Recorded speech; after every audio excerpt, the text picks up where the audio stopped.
World war 2 हारने के बाद जापान की कई सिटी डिस्ट्रॉय हो चुकी थी और वहाँ के लोगों में अनएम्प्लॉयमेंट और भुखमरी एक आम बात थी। लेकिन कुछ ही सालों में जापान ने अपना ऐसा ट्रांसफॉर्मेशन किया कि वो आज वर्ल्ड की 4th लार्जेस्ट इकोनॉमी है, यानी अमेरिका, चाइना और जर्मनी के बाद चौथे नंबर पर जापान ही वर्ल्ड की लार्जेस्ट इकोनॉमी है। इसके अलावा जापान एक जियोलॉजिकल अनस्टेबल कंट्री है जहां अर्थक्वेक्स और सुनामी आती रहती हैं। जापान डेंजरस जोन में आता है। इस सब के बावजूद जापान ने ये सब अचीव कैसे किया, चलो जानते हैं आज की इस वीडियो में। हमारी कहानी की शुरुआत होती है वर्ल्ड वॉर 2 से। साल 1939 में एक वॉर दो बड़ी अलायंस के बीच लड़ा जा रहा था। एक थी एक्सिस पावर जिसमें थी इटली, जर्मनी और जापान, और दूसरी तरफ थी अलाइज पावर जिसमें सोवियत यूनियन, यूके और यूएसए शामिल थे। अलाइज पावर के साथ फ्रांस और चाइना जैसे देश भी शामिल थे। पहले तो अमेरिका वर्ल्ड वॉर 2 में शामिल नहीं होना चाहता था, लेकिन जापान द्वारा अमेरिका के पर्ल हार्बर पर अटैक किया जाता है, जिसके दौरान अमेरिका को वर्ल्ड वॉर 2 में शामिल होना पड़ता है जापान के अगेंस्ट। इसके बाद चाइना और फ्रांस भी जापान के अगेंस्ट वॉर में खड़े हो जाते हैं। 1941 में वर्ल्ड वॉर 2 अपने पीक पर था और 1943 में इटली अलाइज पावर के आगे सरेंडर कर देता है, जिससे एक्सिस पावर में सिर्फ दो ही कंट्री बचती हैं, जर्मनी और जापान।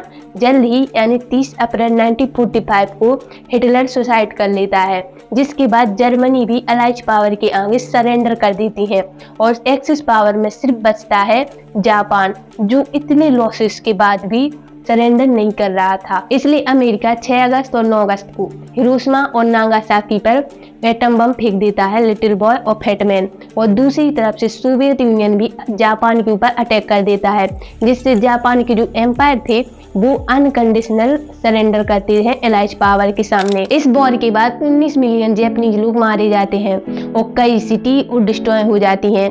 वॉर के बाद लोगों में भुखमरी और अनएम्प्लॉयमेंट बढ़ने लगती है। तो 1945 में अमेरिका और अलाइज पावर के द्वारा जापान को ऑक्यूपाइड कर लिया जाता है।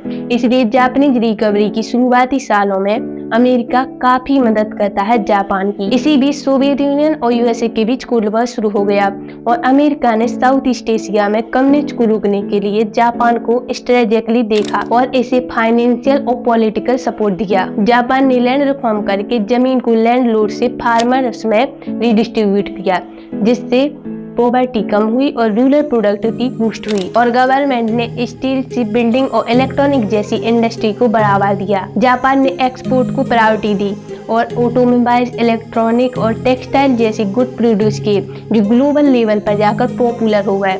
और जापान को एक स्ट्रॉन्ग ट्रेड सरप्लस मिला, जिससे जॉब्स क्रिएट हुई। इसने टेक्नोलॉजी और हाई लेवल मैन्युफैक्चरिंग पर फोकस किया और रिसर्च और डेवलपमेंट में भी हैवली इन्वेस्ट किया, जिससे ऑटोमोटिव और इलेक्ट्रॉनिक्स में इन्वेंशन आए। जापान ने एजुकेशन पर भी इन्वेस्ट किया और स्किल डिसिप्लिन वर्कफोर्स बनाई। यहाँ की गवर्नमेंट ने मॉडर्न इंफ्रास्ट्रक्चर को भी बढ़ावा दिया। 1960 में जापान ने फॉरेन इन्वेस्टमेंट और इकोनॉमी को लिबरलाइज करना शुरू किया। 1964 के टोक्यो ओलंपिक्स ने जापान की ग्रोथ को पूरी दुनिया के सामने शोकेस किया, जिससे टूरिज्म भी बूस्ट हुआ। और 1980 के आते आते जापान दुनिया की सेकेंड लार्जेस्ट इकोनॉमी बन चुकी थी। जापान इकोनॉमिक मिराकल ने जापान को ग्लोबली एक टेक्नोलॉजी और इंडस्ट्रियल लीडर बना दिया। इस तरह जापान ने खुद को एक वन टोन नेशन से वर्ल्ड टॉप इकोनॉमीज में कन्वर्ट कर दिया। लेकिन जापान के आगे एक और प्रॉब्लम थी, क्योंकि जापान एक जियोलॉजिकल अनस्टेबल कंट्री है जहां अर्थक्वेक्स और सुनामी आते रहते हैं। Japan Pacific ring of fire के पास लोकेटेड है,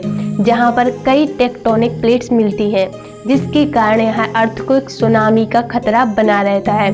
पैसिफिक रिंग ऑफ फायर में दुनिया के 90% अर्थक्वेक्स आते हैं और 75% एयर वोल्केनोस भी यहीं पर स्थित है। अब क्योंकि इसकी ज्योग्राफी लोकेशन ही ऐसी है, इसलिए जापान हमेशा से डेंजर जोन में रहा है और यही कारण है कि जापान हमेशा अर्थक्वेक्स और सुनामी को कंट्रोल करने के मामले में सबसे आगे है। जापान का अर्थक्वेक वार्निंग सिस्टम दुनिया का सबसे एडवांस सिस्टम है, जो अर्थक्वेक आने से कुछ समय पहले ही अलर्ट कर देता है और ये मोबाइल फोन्स में इंटीग्रेट है। इसी तरह का सुनामी के लिए भी वार्निंग अलर्ट सिस्टम है। जापान में बहुत ही स्ट्रिजेंट बिल्डिंग कोड है, जो सेस्मिक एक्टिविटी को सहने लायक बनाती हैं। और टोक्यो में 87% बिल्डिंग ऐसी हैं जो टर्मर से इंड्यूर कर सकती हैं। इसके अलावा पब्लिक एजुकेशन इंफ्रास्ट्रक्चर भी शामिल है। तो ये थी आज की वीडियो। अगर वीडियो पसंद आया हो तो लाइक, सब्सक्राइब और शेयर जरूर करें।